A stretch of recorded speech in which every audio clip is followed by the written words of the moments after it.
یہ بارسلونا کا مشہور رملہ روال ہے۔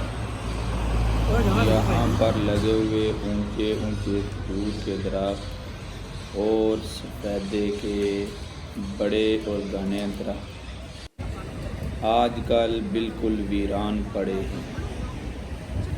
اس کے سائے میں اکثر لوگ آ کر بیٹھتے ہیں اور گرمیوں میں اپنی زندگی انجوائے کرتے ہیں، لیکن یہ جو اب آپ کو خالی نظر آ رہا ہے، یہاں دل دھرنے کو جگہ نہیں۔ اپنے لوگوں کی بھی ایک خاصی تعداد کیونکہ یہیں پر رہ رہی ہے، اس لیے آپ کو اس رملے پہ نظر آئے گی۔ اس رملے کا ایک اور نام بلی والا یا بلے والا رملہ بھی کہتے ہیں، کیونکہ یہاں پر ایک بلی کا اسٹیچو نصب ہے۔ اس وجہ سے آسانی سے یاد رکھنے یا آسانی سے یاد آنے کی وجہ سے اس کو بلی والا رملہ بھی کہا جاتا ہے۔ رملہ روال اور بلی والے رملے کے علاوہ اس کا ایک اور نام بھی ہے۔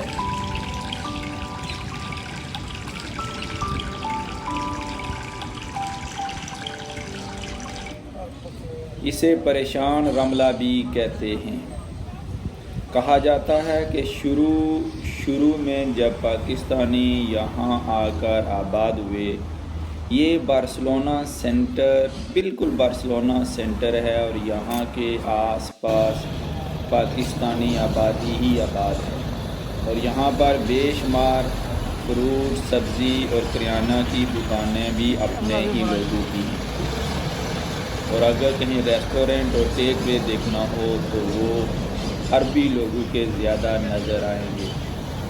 شروع میں جب پاکستانی یہاں آئے تو یہاں چونکہ اپنے لوگ انتہائی کم تھے، کام نہ ہونے کی وجہ سے اور کسی اپنے بندے سے ملاقات نہ ہونے کی وجہ سے یقیناً کسی دوسرے ملک میں جا کر بندہ پریشان ہی ہوتا، اس لیے جو بھی بندہ پریشان ہوتا وہ اس رملے پر آ کر بیٹھ جاتا۔ یہاں اسے کوئی نہ کوئی اپنا بندہ ضرور مل جاتا جس سے وہ بات چیت کرتا، کمرے کا پوچھتا اور کام کا پوچھتا۔ اس وجہ سے اس کا نام پریشان رملہ پڑ گیا۔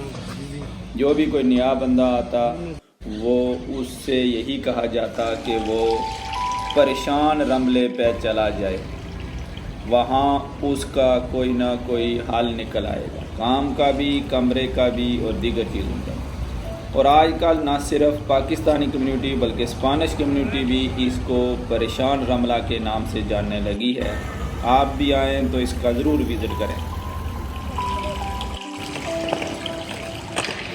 یہ بارسلونا کا مشہور پلازا انخیل ہے، لیکن رملہ روال کی طرح اس کو بھی لوگ پلازا انخیل نہیں بلکہ اس عمارت کی وجہ سے چٹا پلازا کہتے ہیں، اور اسی وجہ سے یہ مشہور بھی ہے۔ اپنے لوگ زیادہ تر اس کو چٹا پلازا کے نام سے یاد کرتے ہیں۔ اس کی خاص بات یہ ہے کہ یہاں پر ہر سال پاکستانی کمیونٹی پاک فیڈریشن 14 اگست کا پروگرام بھی کرتی ہے، لیکن اس بار کرونا کی وجہ سے یہ جگہ بھی ویران پڑی ہے اور 14 اگست کا پروگرام بھی نہیں ہو سکتا۔ یہاں پر اسپینش کمیونٹی کے ساتھ مل کر پاکستانی لوگ کتاب میلہ بھی لگاتے ہیں۔ کرونا سے پہلے یہاں لوگوں کا ہجوم رہتا تھا کہ تل دھرنے کو جگہ نہ ہوتی تھی۔ ابھی جو آپ کو اس ویڈیو میں چند لوگ نظر آ رہے ہیں، یہاں پر بے شمار لوگ اس طرح کے کھیل کھیل رہے ہوتے ہیں، پریکٹس کر رہے ہوتے ہیں، کھانا وغیرہ ساتھ رکھا ہوا ہوتا ہے، وہ بھی کھا رہے ہوتے ہیں۔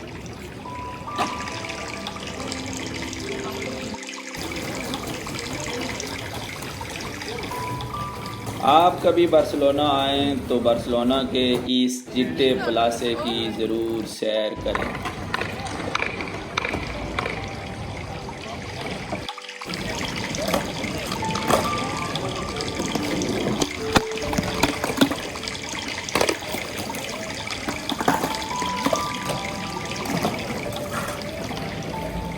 یہاں پر ایک بڑی لائبریری بھی موجود ہے، بعض لوگ یہاں آ کر کتابیں بھی پڑھتے ہیں، اور ایک دو دیگر دفاتر بھی موجود ہیں جہاں کاغذات بھی جمع کیے جاتے ہیں۔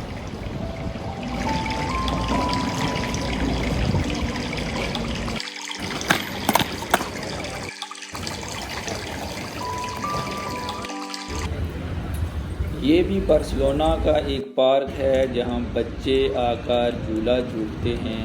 اس کا نام پلاسا دے جوسف فلوچ ای توریس ہے، لیکن جس طرح پہلے آپ کو دو چیزوں کے بگڑے ہوئے ناموں کی تفصیل بتائی ہے، اسی طرح اس کا نام بھی بگڑ کر آج کل اسے بچہ چک پلاسا بھی کہتے ہیں کہ بہت عرصہ پہلے یہاں سے ایک شخص نے کسی کا بچہ اٹھا کر کڈنیپ کر لیا تھا۔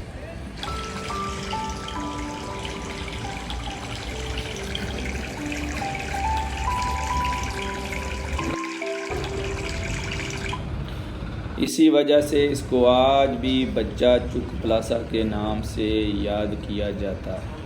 یہ بھی بالکل بارسلونا سینٹر میں ہی موجود ہے، اور بارسلونا سینٹر کی تفصیل یہ ہے کہ یہاں پر سب سے زیادہ اپنی کمیونٹی رہتی ہے اور کام کا جو بزنس بھی کرتی ہے۔